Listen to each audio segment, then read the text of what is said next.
الحمد للہ وکفى والصلاة والسلام على من لا نبی بعدا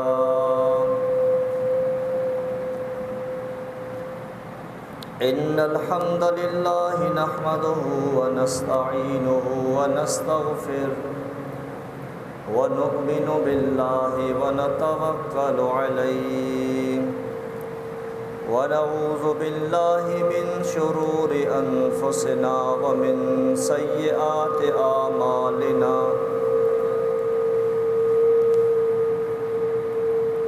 دروازہ کھولو نا، اندر وہ دراز کے اندر رکھا ہے۔ ومن سیئات اعمالنا من يهده الله فلا مضل له ومن يضلله فلا هادي له وأشهد أن لا إله إلا الله وحده لا شريك له وأشهد أن محمدًا عبده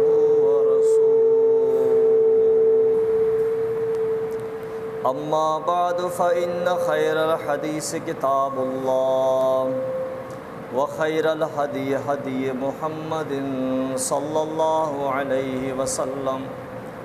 وشر الأمور محدثاتها وكل محدثة بدعة تعالیٰ کھولو دراز کا چابی کا تین ایشی یہ کھول دے۔ ومن سيئات أعمالنا من يهده الله فلا مضل له ومن يضلله فلا هادي له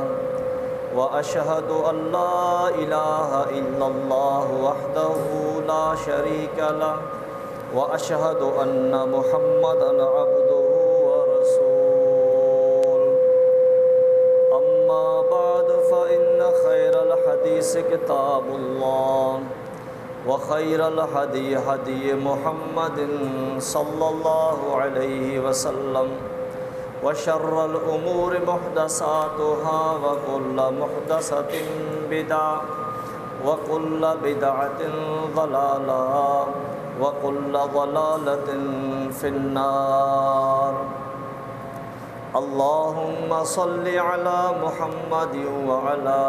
آل محمد كما صليت على إبراهيم وعلى آل إبراهيم إنك حميد مجيد اللهم بارك على محمد وعلى آل محمد كما باركت على إبراهيم وعلى آل إبراهيم إنك حميد مجيد أعوذ بالله السميع العليم من الشيطان الرجيم إن عدة الشهور عند الله 12 شهرا في كتاب الله يوم خلق السماوات والأرض منها 4 حرم ذلك الدين القيم فلا تظلموا فيهن أنفسكم وقاتلوا المشركين كافة كما يقاتلونكم كافة واعلموا أن الله مع المتقين رب اشرح لي صدري ويسر لي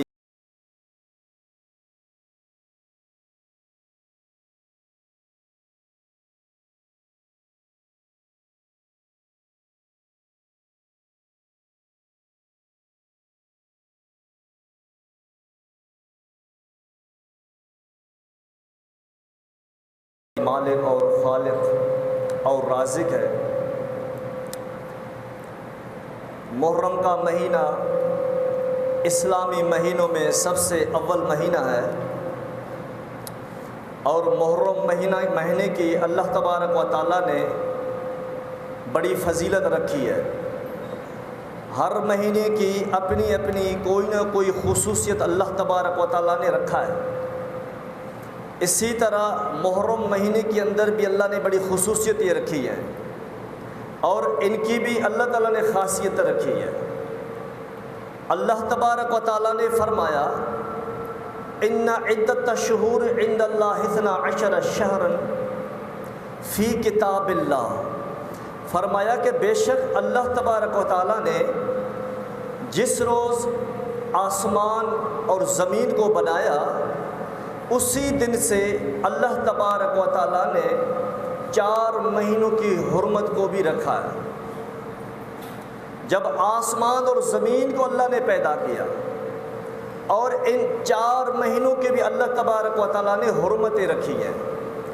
اور وہ 4 مہینے ذی قعدہ، ذی الحجہ، محرم اور رجب، یہ 4 مہینے یہ حرمت والے مہینے ہیں۔ 12 مہینے ہیں، ان 12 مہینوں میں سے 4 حرمت والے ہیں۔ قرآن کے روح سے معلوم ہوتا ہے کہ مہینوں کی جو گنتی اللہ کے ہاں ہے وہ 12 ہیں۔ بعض جاہل لوگ کیا کرتے ہیں، جب ان کے اوپر دنیا میں کوئی مفلسی آ جاتی ہے یا کوئی تنگدستی آ جاتی ہے یا مصیبت پریشانی آ جاتی ہے، تو وہ کہتے ہیں کہ ہمارے اوپر 13واں مہینہ چل رہا ہے۔ یعنی یہ 13واں مہینہ کہنا یہ قرآن مجید کی آیت کا کفر ہے، کیونکہ 13 مہینے تو ہیں ہی نہیں۔ اللہ نے مہینے 12 بنائے، اور 12 کے علاوہ اگر کوئی 13 مہینے کا اقرار کرتا ہے، چاہے وہ مذاقاً کرے یا وہ عقیدہ رکھے، یہ کفر ہے اللہ تبارک و تعالیٰ کے مہینوں میں زیادتی کا۔ تو اسی طرح محرم کی مہینے کی اللہ تبارک و تعالیٰ نے بڑی خاصیت رکھی ہے، بڑی فضیلت ہے۔ کچھ لوگ کہتے ہیں کہ اس محرم کے مہینے کو جو فضیلت ملی ہے وہ حضرت حسین رضی اللہ تعالیٰ عنہ کی شہادت کی وجہ سے ملی ہے۔ بات یہ ہے کہ اللہ تبارک و تعالیٰ نے جب آسمان اور زمین کو قائم کیا اسی دن سے اللہ تبارک و تعالیٰ نے ان 4 مہینوں کو عزت دی تھی، جبکہ آدم علیہ السلام بھی پیدا نہیں تھے، حضرت حسین رضی اللہ تعالیٰ عنہ تو دور کی بات ہے۔ آسمان اور زمین جب اللہ نے قائم کیا اور ان کی حرمت، ان کی فضیلت ان دنوں سے ہی اللہ تبارک و تعالیٰ نے قائم و دائم فرمایا۔ یہ کہا جا سکتا ہے کہ اس مہینے، حرمت والے مہینے کی وجہ سے حسین کے شان میں اور اضافہ ہوا ہے، کیونکہ اللہ تبارک و تعالیٰ نے ان کو اس مہینے کے اندر شہادت بخشی ہے۔ ویسے حسین رضی اللہ تعالیٰ عنہ کی فضیلت میں، ان کے شان میں کوئی کمی نہیں ہے، مگر اس مہینے کے اندر اللہ تبارک و تعالیٰ نے حضرت حسین کو شہادت دی ہے، تو یہ بھی حضرت حسین ہی کی فضیلت ہے، نہ ہی حضرت حسین کی شہادت کی وجہ سے محرم مہینے کو کوئی فضیلت حاصل ہے۔ اور اسی طرح کچھ لوگوں کا کہنا ہے کہ آدم علیہ السلام کو جب اللہ نے پیدا کیا وہ محرم کا مہینہ تھا، وہ 10 محرم کا تھا۔ اور اسی طرح کچھ لوگ کہتے ہیں جب قیامت قائم ہوگی تو وہ 10 محرم کی ہوگی، یعنی بہت، اور جب ابراہیم علیہ السلام کو جب آگ میں ڈالا گیا تو وہ آگ ان کے لیے باغ بن گیا، تو وہ دن بھی وہ 10 محرم کا مہینہ تھا۔ تو یہ تمام وہ روایات ہیں جن کا احادیث سے کوئی تعلق نہیں ہے، یہ موضوع اور من گھڑت روایتیں ہیں۔ بس اس مہینے کی فضیلت اتنی ہے کہ اللہ تبارک و تعالیٰ نے اس مہینے کو شہر اللہ کہا ہے، یعنی اللہ کا مہینہ۔ حالانکہ یہ 12 مہینے ہی اللہ کے ہیں، مگر اللہ نے اس مہینے کو شہر اللہ کہا، اپنے طرف منسوب کیا اس مہینے کے تعظیم کو اور اس مہینے کی عزت کو مزید اجاگر کر دیا۔ اور اس کو محرم الحرام کیوں کہتے ہیں؟ حرام تو ہم اس چیز کو کہتے ہیں جو حرام و ناپاک ہو، جس کا کھانا حرام ہو، تو اس کو محرم الحرام کیوں کہا جاتا ہے؟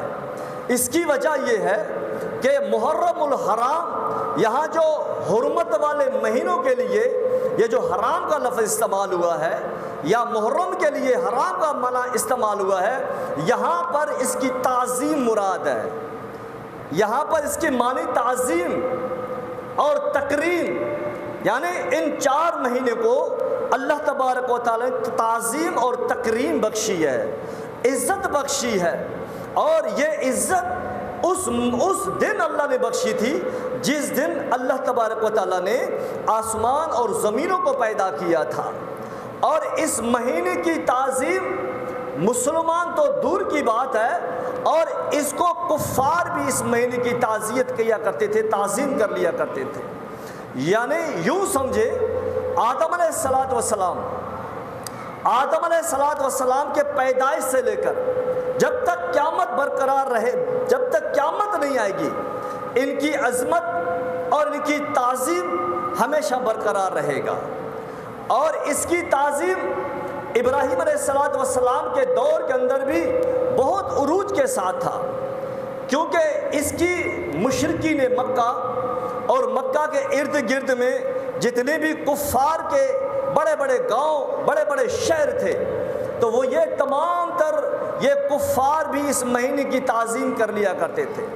چاہے یہودی ہو، چاہے عیسائی ہو، چاہے بت پرست ہو، یہ تمام کے تمام ان 4 مہینوں کی عزت اور تکریم کر لیا کرتے تھے۔ اکثر زمانے جاہلیت کے اندر جنگ و جدال، لڑائی جھگڑے، قبائلی لڑائی، بڑے فتنے فساد بڑے عروج پہ ہوا کرتے تھے۔ یہ جب آپ صلی اللہ علیہ وسلم آئے تو آپ نے تمام جاہلیت کو ختم کر دیا، تو تمام پھر قوم پرستیوں کو، نسل پرستیوں کو اللہ کے نبی صلی اللہ علیہ وسلم نے ختم کر دیا، اور سب کو کہا کہ المسلم اخو المسلم، فرمایا کہ مسلمان کا بھائی قرار دے کے سب کو ایک دوسرے کا بھائی بنا دیا۔ یہ جنگ و جدال، قبائلی جھگڑے، یہ تمام تر چیزیں ختم کر دیے۔ مگر اسلام سے پہلے بڑے جھگڑے فساد، قبائلی جھگڑے، ہزاروں کے تعداد میں لاشیں بچھائی جاتی تھی، ایک ایک جھگڑا 100 سال چلا کرتا تھا، مگر وہاں پر لاکھوں میں مقتولین کی تعداد پہنچ جاتی۔ آج بھی دیکھیں جو قبائلی علاقے، چاہے سندھ کے اندر ہو، چاہے بلوچستان میں ہو، چاہے سرحد میں ہو، چاہے جنوبی پنجاب کی طرف ہو، اور وہ قبائل بالکل جو گاؤں دیہاتوں میں جہاں پر وڈیرا راج ہے، تو وہاں پر دیکھیں وہاں پر بھی یہ قتل و غارت جو ہے نسل در نسل چلتی رہتی ہے، ہزاروں تعداد میں لاشیں بچھائی جاتی ہیں، سالوں وہ فساد اور جدال اور جنگ جاری رہتی ہے، مگر کفار کے اندر اس سے بھی زیادہ رہتا تھا۔ مگر ان کے اندر ان مہینوں کی عظمت اتنی تھی کہ جیسے جیسے جنگ چلتی تھی، تو جیسے 4 مہینوں میں سے کوئی بھی حرمت والا مہینہ آ جاتا تو وہ اپنے جنگ کو روکا کرتے تھے۔ وہ پھر کہتے تھے اپنے دشمنوں کو کہ اب ہم اپنے جنگ کو روک لیتے ہیں، جیسے یہ حرمت والے مہینے ختم ہو جائیں اس کے بعد پھر ہم جھگڑا اپنا کریں گے۔ تو جیسے ہی وہ حرمت والے یعنی مہینے ختم ہو جاتے اور پھر وہ اپنے جنگوں کو شروع رکھتے تھے۔ معلوم ہوتا ہے کہ ان مہینوں کی حرمت اور تعظیم اور تکریم یہ مشرکین بھی کر لیا کرتے تھے، اپنے جنگوں کو روکا کرتے تھے، کسی کو قتل نہیں کرتے تھے، اور یہی ان مہینوں کی یہ جو حرمت کا یہی مقصد ہے کہ ان مہینوں کے اندر جنگ و جدال نہ کر لیا کرو، اپنے بھائی کا خون نہ بہایا کرو ان 4 مہینوں کے اندر، لہٰذا یہ قتل و غارت کرنا حرام ہے۔ اور اتنی جنگ و جدال رہتا تھا عربوں کے اندر کہ پورا سال عرب اپنے گھروں میں بیٹھا کرتے تھے، کاروبار نہیں کر پاتے تھے، اور جیسے ہی یہ 4 مہینہ حرمت والے شروع ہو جاتے تھے،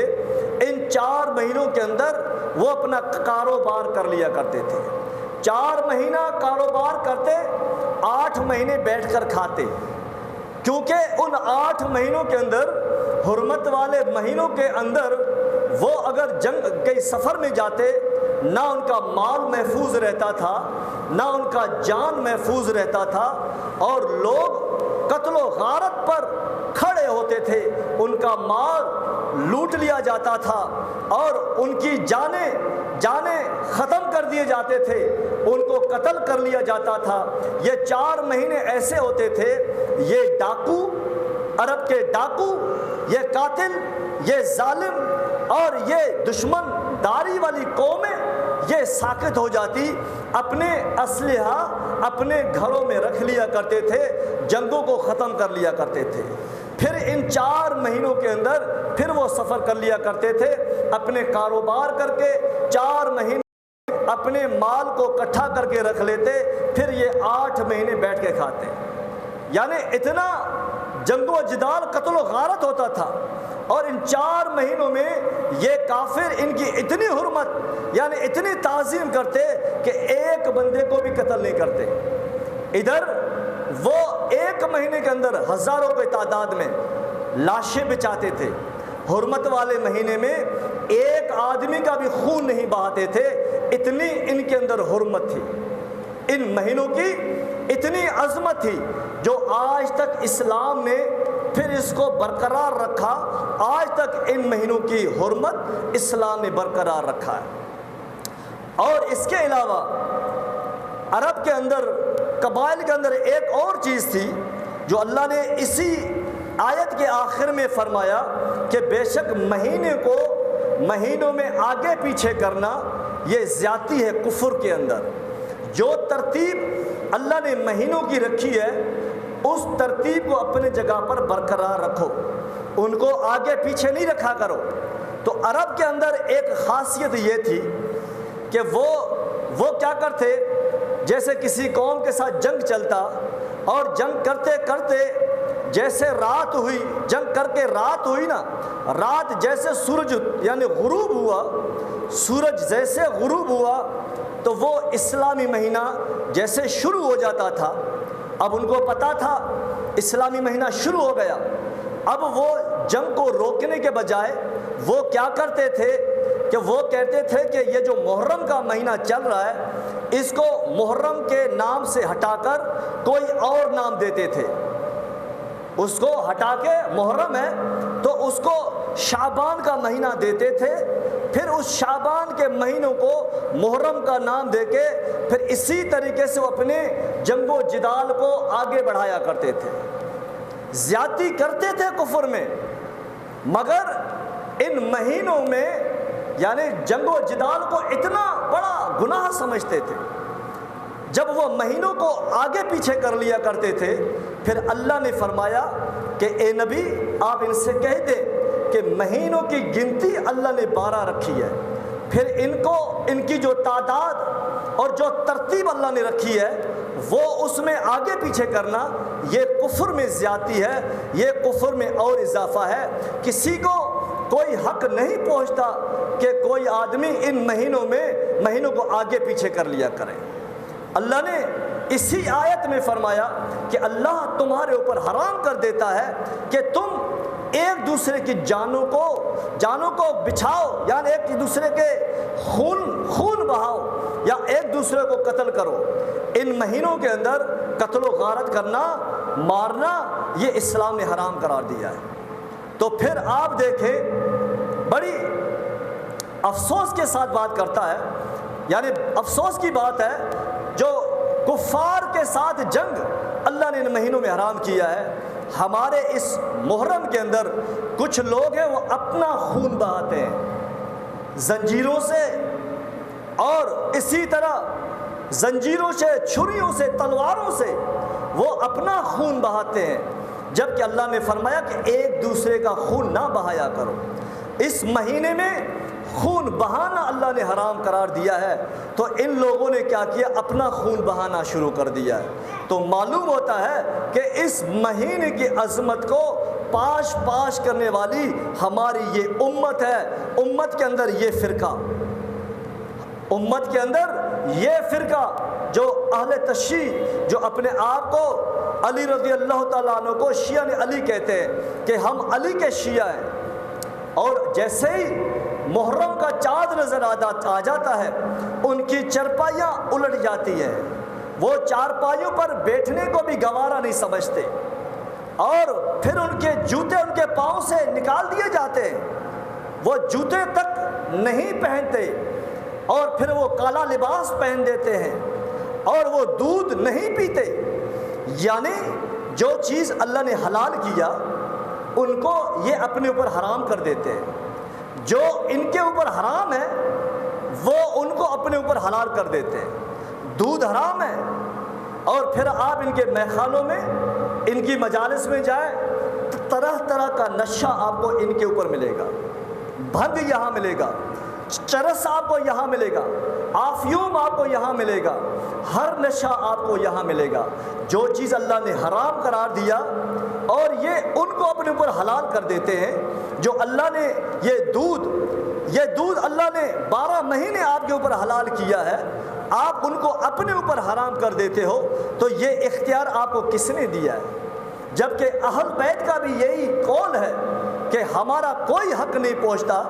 کہ ہم اللہ کے حلال کردہ چیزوں کو حرام کر دیں اور اللہ کے حرام کردہ چیزوں کو اپنے اوپر حلال کر دیں۔ یہ اہل بیت کا ایک قاعدہ کلیہ تھا۔ اور تو دور کی بات، جب آپ صلی اللہ علیہ وسلم کی جب وفات ہوئی، علی رضی اللہ تعالی عنہ، یہ اہل تشیع کے اپنی کتب کے اندر ہے، من لا یحضر الفقی الاستفسار اٹھا کے دیکھے، جب اللہ کے نبی صلی اللہ علیہ وسلم کی وفات ہوئی، اللہ کے نبی صلی اللہ علیہ وسلم کے لاش مبارک کے اوپر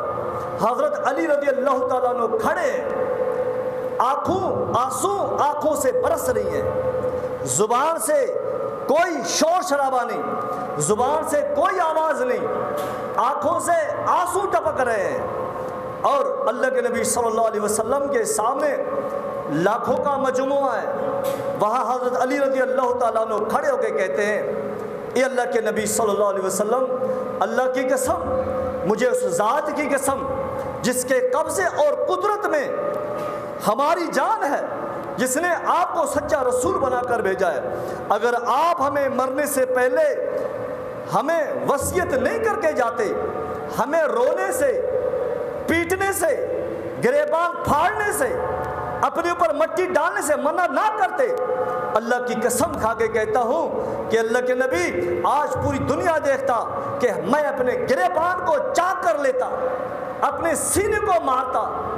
اور میں اپنے اوپر مٹی برساتا، اور میں واویلا کرتا، شور مچاتا۔ یہ اللہ کے نبی آپ نے منع کیا، لہٰذا اب ہمارے زبان سے کچھ نہیں نکلے گا سوائے حق کے، لہذا ہم خاموش ہیں۔ اب اہل بیت نے اس مصیبت کی گھڑی میں کیا ماتم کیا ہے، شور شرابہ کیا ہے، واویلا کیا ہے؟ اسلام کے اندر غم کی کوئی تیاری نہیں ہوتی، غم مصیبت کی کوئی تیاری نہیں ہوتی۔ غم یا مصیبت اچانک آ جاتی ہے، مصیبت اچانک آتی ہے، اس کے بعد اس کا سوگ منایا جاتا ہے، وہ بھی اسلام نے بتایا، وہ یعنی 3 دن سوگ۔ اگر کوئی عورت ہے اس کا شوہر فوت ہو جائے تو 4 مہینے 10 دن اس ایک عورت کو اجازت دی ہے، وہ سوگ منائے گی۔ سوگ میں بھی اپنے زبان سے کوئی بیہودہ الفاظ استعمال نہیں کرے گی، خاموش ہو کر، خاموشی سے وہ اپنے شوہر کا سوگ منائے گی۔ مگر بھائی، بیٹا، بیٹیاں، رشتہ دار، عزیز و اقارب کے لیے اسلام نے یہی قاعدہ کلیہ دیا ہے کہ 3 دن سوگ مناؤ۔ ان سوگوں کے درمیان میں بھی آپ نے اپنے زبان سے بیہودہ کوئی الفاظ نہیں نکالنی، 3 دن کے بعد پھر اس سوگ کو ختم کر دینا ہے۔ اور اللہ کے نبی صلی اللہ علیہ وسلم نے فرمایا کہ جو آدمی 3 دن کے بعد بھی کوئی سوگ مناتا ہے،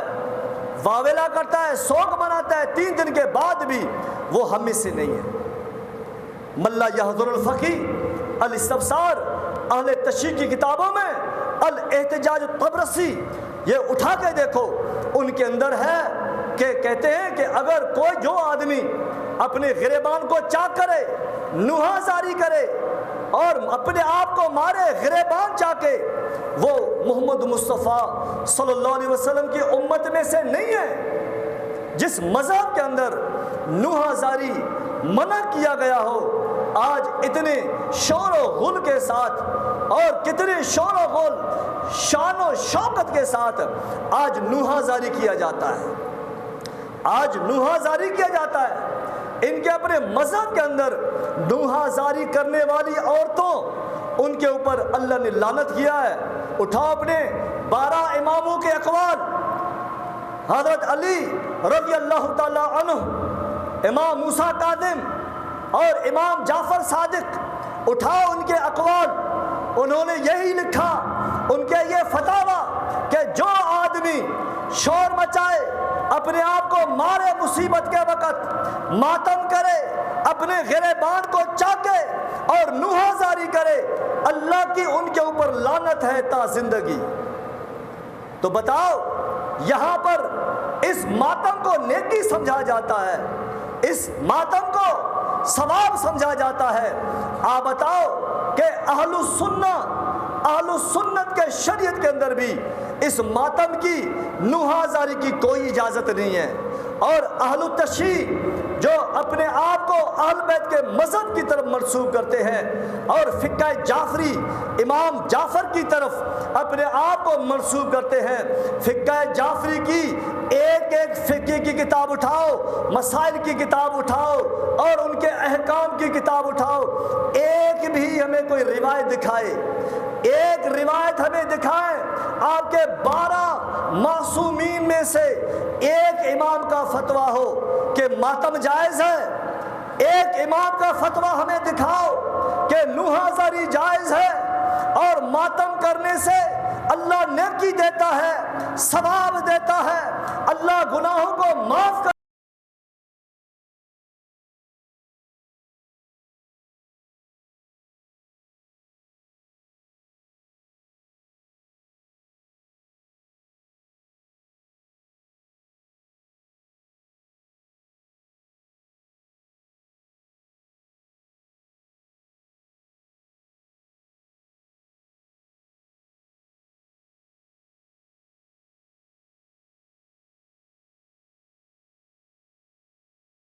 شریعت جو محمد رسول اللہ صلی اللہ علیہ وسلم کی زبان سے نکلی ہے۔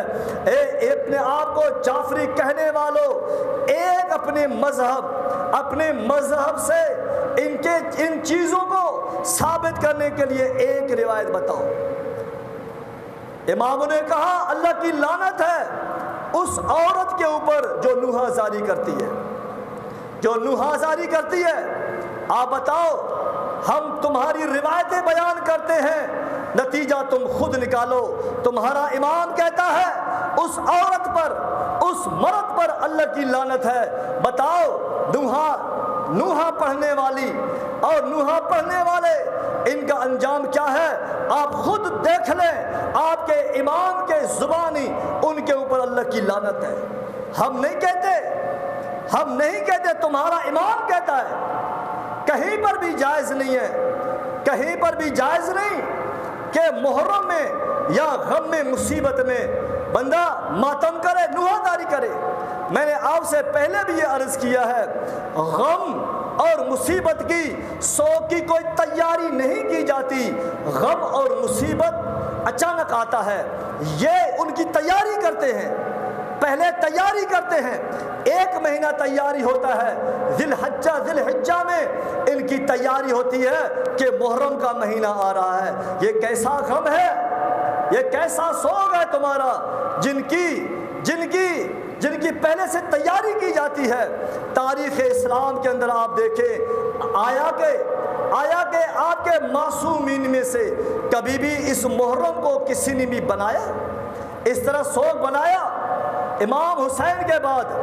امام حسین تیسرا امام ہے آپ کا، اور تیسرا امام ہے، ان کے بعد 9 امام آئے۔ ان 9 اماموں سے ہمیں ایک روایت بتاؤ جنہوں نے امام کی ماتم کیا ہو، امام کے نام پر انہوں نے سوگ ہر مہینے بلکہ ہر سال جنہوں نے سوگ منایا ہو، جنہوں نے اماموں کے نام پر ماتم کیا ہو۔ آپ کے امام حسین کے بعد 9 امام زندہ رہے، 9 اماموں نے اس محرم کو کس طرح گزارا ہے؟ اللہ جانتا ہے اسی طرح گزارا ہے جس طرح آج آپ اہل الحدیث جس طرح اس سال کو گزارتے ہو، اماموں نے بھی اسی طرح گزارا ہے۔ اور اسی طرح اس مہینے کو، اور اس مہینے میں چارپائیاں الٹائی جاتی ہیں اور سوگ شروع میں ہوتا ہے۔ جب آپ کے اوپر مصیبت آئے اس وقت سوگ منائی جاتی ہے، اس کے بعد 3 دن کے بعد کوئی سوگ نہیں، پھر ہر سال سوگ منانا یہ کسی بھی شریعت میں نہیں ہے۔ یہ ساری اپنے من مانی تعویل ہے، اور ماتم کرنا، ہر سال فرض قرار دینا، یہ بھی من مانی شریعت ہے، امام کی شریعتوں میں سے کوئی ثابت نہیں ہے۔ حق الیقین اور امام باقر مجلسی، آپ ان کا کتاب اٹھا کے دیکھا ہے، کتاب اٹھا کے دیکھیں، امام زین العابدین اپنے ممبر کے اوپر جمعے کے دن خطبہ دے رہے ہیں، اور کچھ لوگ ماتمی جلوس لے کے جا رہے ہیں، کتاب بھی شیعوں کی، امام بھی شیعوں کا۔ اگر یہ حوالہ غلط نکلے کہ آپ کے 10 ہمارے گریبان، اور اسی طرح امام زین العابدین اپنے ممبر کے اوپر جمعے کا خطبہ دے رہے ہیں، وہاں سے ماتمی جلوس گزر رہا ہے، اور نوحہ زاری کرتے ہوئے، اپنے منہ کو پیٹتے ہوئے اور اپنے سینہ کوبی کرتے ہوئے، جب امام زین العابدین نے ان کو دیکھا اور انہوں نے اسٹیج کے اوپر، ممبر کے اوپر کہا، اللہ تمہیں غارت کرے، اے ماتمیوں، اللہ تمہیں غارت کرے، اللہ تمہیں ہلاک کرے، اللہ کی لعنت ہو تمہارے اوپر، لعنت ہو کہ تم ہی نے ہمارے آباء و اجداد کو قتل کیا، بے دردی کے ساتھ تم لوگوں نے قتل کیا، آج ان کا جلوس بھی تم نکالتے ہو، ان کا تعزیہ بھی آج تم ہی نکالتے ہو، اور آج ان کا سوگ اور ان کا غم آج تم ہی مناتے ہو،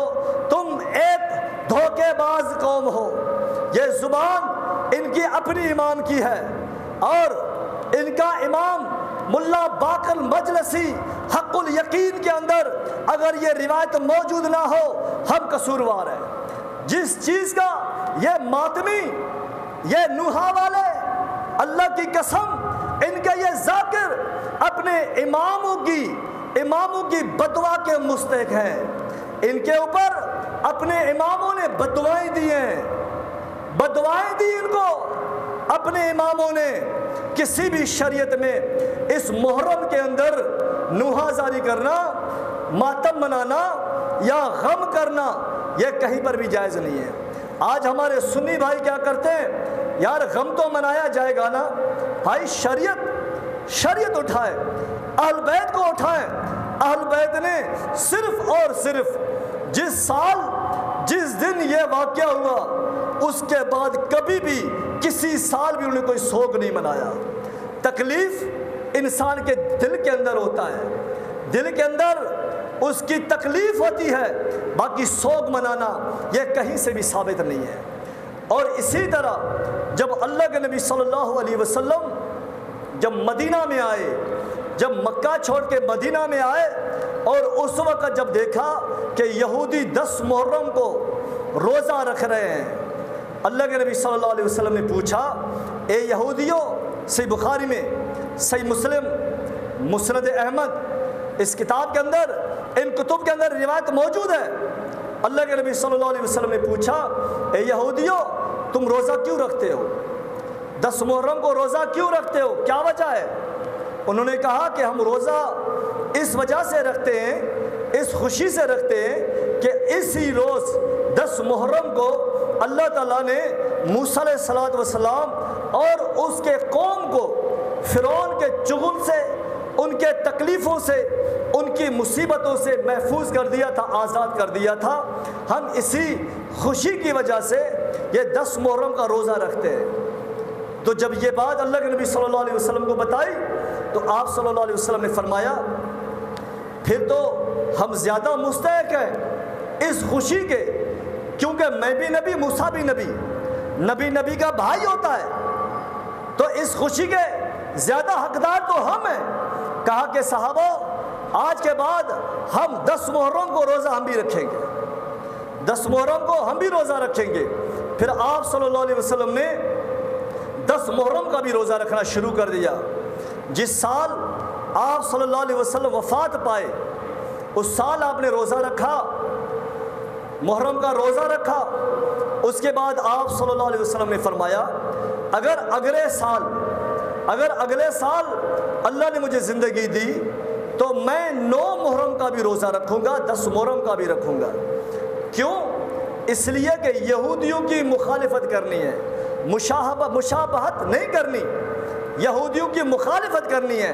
یہودی صرف اور صرف 10 محرم کا رکھتے ہیں، ہم بھی صرف 10 کا رکھیں گے تو یہ مشابہت ہو جائے گی، تو لہٰذا ہم 9 محرم کا اگر زندگی رہی تو رکھ لیں گے۔ تو عبداللہ بن عباس رضی اللہ تعالیٰ عنہ فرماتے اس سال آپ صلی اللہ علیہ وسلم محرم کے آنے سے پہلے ہی آپ اللہ کو پیارے ہو گئے، پھر آپ کو موقع نہیں ملا۔ تو لہذا اب یہ ہے کہ جو آدمی محرم کا مہینہ پائے وہ 9 10 یا 10 11 ان دو روزے رکھے تاکہ یہودیوں کی مشابہت ختم ہو جائے۔ ایک روزہ رکھنے سے اللہ 1 سال کا گناہ معاف کر دیتا ہے۔ تو لہٰذا اس محرم میں روزے کا اہتمام کرے۔ باقی جو شرعی یعنی غیر شرعی کام ہوتے ہیں، نیاز، ماتم، نوحازاری اور سبیل، یہ جو چیزیں ہوتی ہیں، جلوس، تعزیہ، ان کا حصہ نہ بنے۔ اگر آپ ان کا حصہ بنے، ان کو آپ نے فنڈ دیا، ان جلوسوں میں آپ نے شرکت کی، تو یقیناً اس گناہ کے اندر، اس جرم کے اندر آپ ہی ملوث ہیں۔ یہ ایسا جرم ہے جو اسلام کے دشمن، یہ اسلام کے مجرم ہیں، یہ صحابہ کے مجرم ہیں، تو آپ اس جرم کے اندر ملوث ہو جائیں گے۔ ہمارے بعض لوگ مخیر، اتنے نادان، اتنے ناسمجھ لوگ ہوتے ہیں، وہ کہتے ہیں کہ بس پیسہ تو خرچ کرنا ہے، چاہے ادھر کریں چاہے ادھر کریں، ان کو اتنی تمیز نہیں ہے۔ آپ ایک غیر شرعی جگہ پر پیسہ لگا رہے ہو، ایسی جگہ پر پیسہ لگا رہے ہو تم اپنا جو اسلام کو نقصان دینے کے لیے وہ جماعت قائم کر رہی ہے، یعنی کام کر رہی ہے، آپ کا فنڈ وہاں خرچ ہو رہا ہے، اور اسی طرح آپ نے یہاں فنڈ دیا۔ وہ کیا کرتے ہیں؟ سریعام روڈوں میں، چوکوں میں، چوراہوں میں، امام بارگاہوں میں صحابہ کے اوپر لعن طعن کرتے رہتے ہیں، صحابہ کے اوپر لعن طعن کرتے ہیں، اسلام کی توہین کرتے ہیں۔ آپ کا مال اگر ان کے اس جماعت کے ساتھ لگے گا تو یقیناً اس گناہ کے اندر آپ ہی ملوث ہیں۔ نہ ان کا حصہ بنے، نہ ان میں کچھ کھائیں، نہ ان کے جلوسوں کا حصہ بنے، اور نہ ہی ان کو کچھ دیں۔ اور جتنا ہو سکے اس مہینے کے اندر لوگوں کو سمجھائیں اور لوگوں کو نصیحتیں کریں، محرم کے بارے میں بتائیں، محرم کے اندر جو خامیاں، جو لوگوں کی جو نافرمانیاں ہیں، ان سے لوگوں کو روک دو، تاکہ اس محرم کو غیر شرعی مطابق سے ہٹا کر لوگوں کو اسلام کے مطابق چلانے کی کوشش کر لیا جائے۔ وَأَقُولُ قَوْلِي هَذَا أَسْتَغْفِرُ اللَّهَ أَسْتَغْفِرُ اللَّهَ أَسْتَغْفِرُ